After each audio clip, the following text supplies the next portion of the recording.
Hi guys, आज मैं बात करूंगा प्रेस कॉन्फ्रेंस की जो हुई BB18 के हाउस में। अभी प्रेस कॉन्फ्रेंस की एपिसोड आज आएगी। जो हाफ प्रेस कॉन्फ्रेंस है वो कल हो चुकी थी और बाकी आज होगी। फेल्ट रिलैक्स के चलो कम से कम ये सवाल जो हमारे जहन में थे उन तक पहुंचे। सबसे पहले विवियन के लिए क्वेश्चन था जो रिसेंटली अभी टास्क हुआ और उसने चुम से अपोलोजाइज किया, लेकिन जब वीकेंड का वार आया और सलमान खान ने उनको बताया कि उनकी गलती नहीं थी या उनकी इतना ज्यादा मसला, उनकी इतनी ज्यादा प्रॉब्लम नहीं थी, इतने ज्यादा कसूरवार नहीं थे, तो साथ ही विवियन जो है वो अपने स्टैंड से हट गए और उनको लगा कि जब सलमान खान ने कह दिया है और अविनाश और ईशा ने कह दिया है तो मैं बिल्कुल ठीक हूँ और मैं बिल्कुल ठीक था और मैंने कुछ गलत नहीं किया, और वो अपने स्टैंड से हट गए, अपनी माफ़ी से हट गए।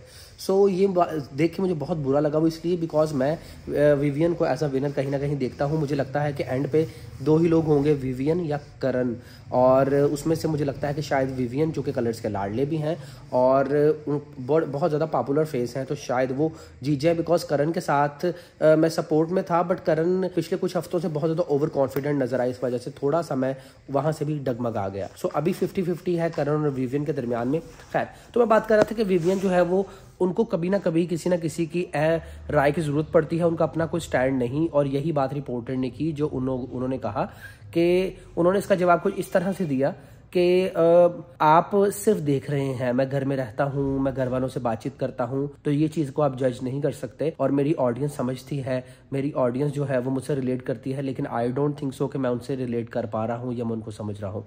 सो अभी भी मुझे लगता है कि विवियन जिस ट्रैक पे जा रहे हैं वो कहीं ना कहीं गलत ट्रैक है और उनकी जो सोच है वो गलत है। उनको अपने उस चीज़ पे स्टैंड लेना चाहिए था और उनको सलमान खान की राय या किसी दूसरे की राय में आके बहकना नहीं चाहिए था। जो स्टैंड उन्होंने लिया था वही ले रहा था। कि करण से पूछा गया कि करण आप ईशा के मुतालिक क्या कहेंगे, ईशा ने जो आपके बारे में कहा है। सो करण ने जो है वो कहा कि मैं ग्रजेस नहीं रखता, मैं उसको उनकी पर्सनैलिटी पे छोड़ देता हूँ जो भी है। और अभी भी कल हमने प्रेस कॉन्फ्रेंस में देखा कि वो महान था अपनी कर रही थी, लेकिन करण से मैं एक्सपेक्ट नहीं करता था। करण को उसका एक जवाब देना चाहिए था जो कि उसने अविनाश की दफ़ा देने की कोशिश भी की, जब वो और अविनाश घोड़े पे बैठ के कोई कन्वर्सेशन करते हैं और उन्होंने पहले तो कहा कि नहीं कुछ नहीं हुआ, उसने विवियन के खिलाफ कुछ नहीं बोला, लेकिन बाद में उन्होंने विवियन के बारे में कोई बात की। अविनाश ने बहुत सारी बातें की हैं विवियन के खिलाफ जो मुझे लगता है और मुझे पता है, लेकिन पहले करणवीर ने इस चीज़ को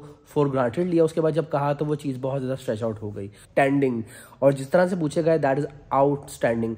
ईशा ने बस यही कहा कि आप पिछली बातें बात कर रही हैं, पिछली बातें बात कर रही हैं, तो मैडम जब प्रेस कॉन्फ्रेंस होती है तो वो इस शो की पिछली बातें ही डिस्कस करेंगे। ऐसा नहीं हो सकता कि आपकी वो पिछली जिंदगी की कोई बात डिस्कस कर रहे हैं, वो कोई शालीन की बात पूछ रहे हैं या वो कोई दूसरी बात पूछ रहे हैं, वो बात कर रहे हैं इस घर की। जो स्टेटमेंट आपने दी, जो बातें आपने की, तो क्या ये बातें आपने नहीं की थी? बिल्कुल की थी।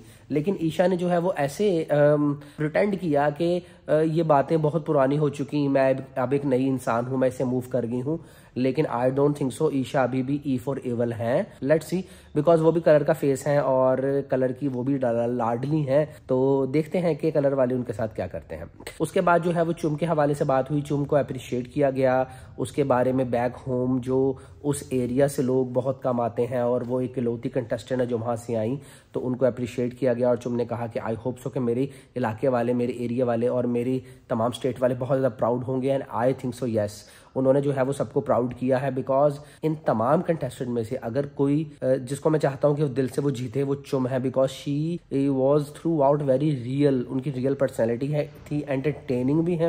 उन्होंने कभी वुमेन कार्ड प्ले नहीं किया और उन्होंने जो रिश्ते रखे वो जेन्युइन थे, और अगर जवाब देना है तो उन्होंने कड़ियल जवाब दिया, और अगर नहीं देना तो वो उन्होंने कहा ठीक है फॉर ग्रांट। जिस तरह हम कहते हैं कि चलो ठीक है दफा करो इस चीज को, उन्होंने वैसे किया। तो मुझे उनका रिएक्शन ना बहुत ज्यादा रियल लगता है। तो अगर मैं चाहता हूँ कोई जीते वो चुम होगी, बट मुझे पता है कि एंड पे जो है वो डेफिनेटली विवियन, मुझे नहीं लगता कि गर्ल्स में से कोई होगा। आई थिंक सो ईशा को शायद वो पहुंचा दें, लेकिन आई डोंट थिंक सो कि वो टॉप 3 में भी जाएंगी। खैर, अब बात करते हैं आगे। अगर आपने मेरे चैनल को सब्सक्राइब नहीं किया तो अभी सब्सक्राइब कर ले, बेल आइकन को दबा दें ताकि मेरी वीडियो टाइम पे आपको मिलते रहे। बिकॉज अपनी राय, आप तमाम कंटेस्टेंट के बारे में क्या सोचते हैं, कौन से क्वेश्चन को आपने बहुत ज्यादा एंजॉय किया, वो जरूर मुझे नीचे जो है वो बताइएगा, कमेंट सेक्शन में लिखिएगा।